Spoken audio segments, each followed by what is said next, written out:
Hey guys, welcome back to our channel Humpty Dumpty Doo. I hope you all are doing well. So we are doing extremely good here, and fortunately it started snowing. So yesterday night it started snowing for the first time, and when we woke up in the morning we could see snow all over the ground.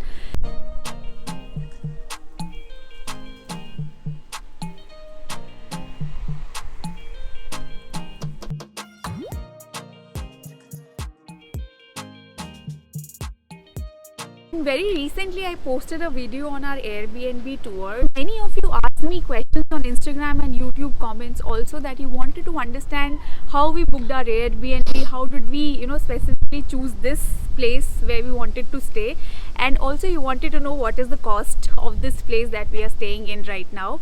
So yeah, today I'm going to talk about everything and share the cost with you and some tips that we considered while we were booking our Airbnb. And also there are a few things which we feel are missing here. Though the place is really nice and cozy and we really find it nice, but I think those are the things I would say that you can take care of while you will be booking your own place. Okay, so let's get started guys, and just one thing before starting, if you haven't subscribed to our channel, then do consider subscribing and hit the bell icon next to subscribe button so that you don't miss any video from us, as we create lots and lots and lots of videos on our Canada experience. And now that we are here in Canada, we are sharing everything with you guys. Alright, so first thing that we are going to talk about is what are the websites that we refer to. So first is airbnb.com and second is homestay.com. So while we were back in India and we were planning our trip to Canada here, we started looking for Airbnbs and places to stay on both of these websites. And to be honest, we did not find a lot of good spaces for ourselves on homestay.com, even though a lot of people find this website good and they book their places on this website. But this is our preference based on our research, and we went ahead with airbnb.com, where we could find a lot of places which were suiting our preference. I think on homestay you get more of kind of a shared room in a private place, all of that. So we wanted a unit or a 1 BHK kind of an apartment for our own self, because we had to stay in quarantine.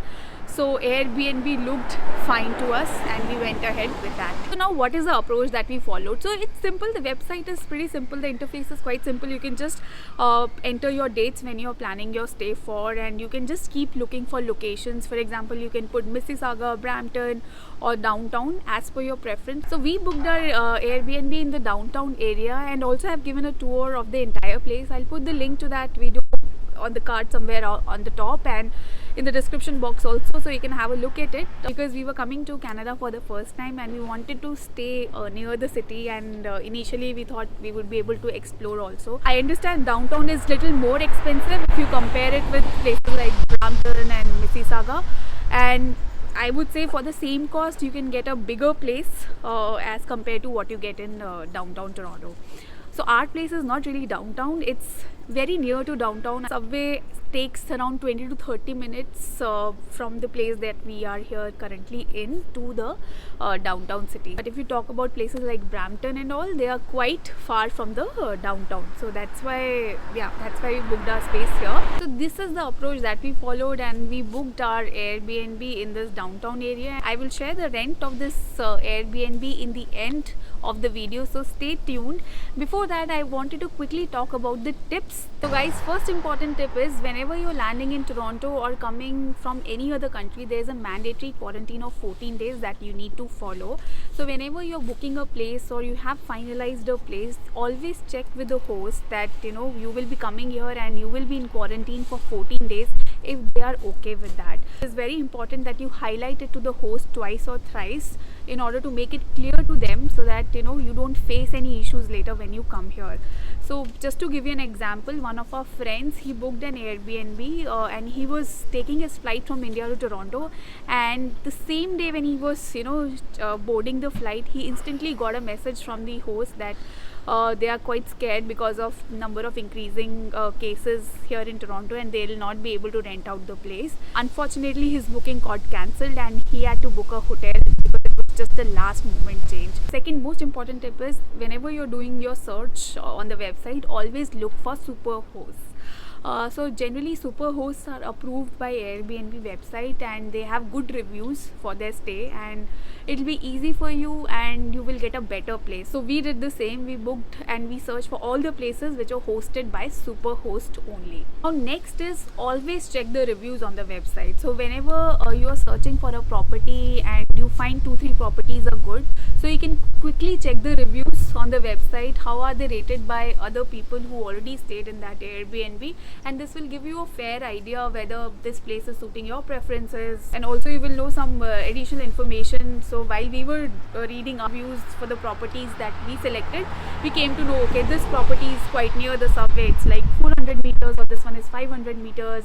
On few of the review comments they even mentioned that the neighborhood is not safe, all of that. So make sure you read all the review comments clearly. Now next point is, once you have selected the property, you can chat with the owner or the host. So there's a messenger on the Airbnb app itself, so you can send them messages. Of course they will not be able to share their number with you, or maybe you will not be able to share your own number with them. So the only medium that you can talk to them is through chat messenger.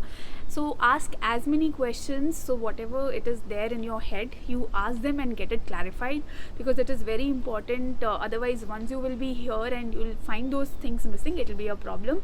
And along with that, on the Airbnb website you will see all the amenities are clearly mentioned. For example, if iron box is available, or how's the laundry area, all of these small things are clearly mentioned, so you can check over there also.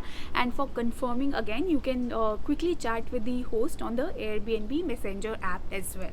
Now next important thing to consider is always look for private washroom. So whenever you're booking for a place or searching, there's an option and you can select that you're searching for properties with a private washroom. Guys, it is important. I feel it's really essential, because you will be in quarantine for next 14 days and you would want a place which is risk free for yourself and others as well. So better book a place which has a private washroom, and if you know cooking, then you can book a place which has a private kitchen area with all the necessary utensils and induction stove or a gas stove, so that you can do all your cooking required for 14 days, because ordering food will not be that easy. Of course you can go for tiffin service, that's an option available here as well. Next is, when people come here for the first time, generally people don't have cars or modes of transportation, so you'll have to use a lot of public transportation. So it is necessary that you find a place which is close to a subway line and you get a better connectivity. Otherwise, if a place is really far from the subway line or a public transport, then it's going to be a problem, and you'll have to book a taxi again and again, and it's actually going to be costly. Now next point I want to talk about is check on the Wi-Fi connection.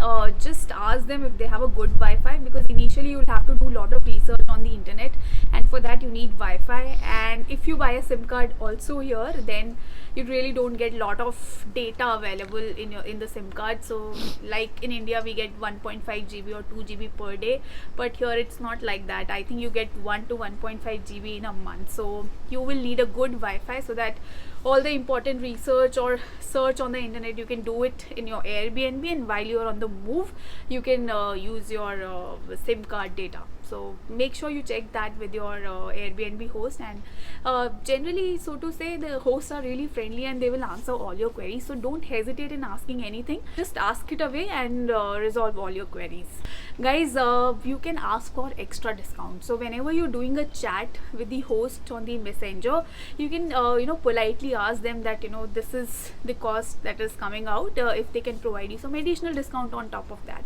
So if they give, then good for you. If not, then also it's fine. So we did this. So we sent this message to a lot of hosts, but not everyone gave discount to us. I think we got response from one or two who provided additional $50 or $100 discount. Now one tip that I want to really highlight is, guys, if you book a place for 28 days, it's going to cost you cheaper. So for example, if you're booking a place for 15 nights and on the other hand you search for the same place for 28 nights, you will see that price for 15 nights and 28 nights it's similar. So you get additional 30 to 40% off if you're booking for more number of nights, specifically if you book for 28 nights or 27 nights. So whenever you're searching for a place, so check on the prices that you're getting for 15 nights or 28 nights, and accordingly you can decide your stay.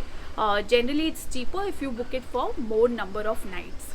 Now moving on, the final question that many of you asked on my previous video is what is the cost of Airbnb that we have taken on rent.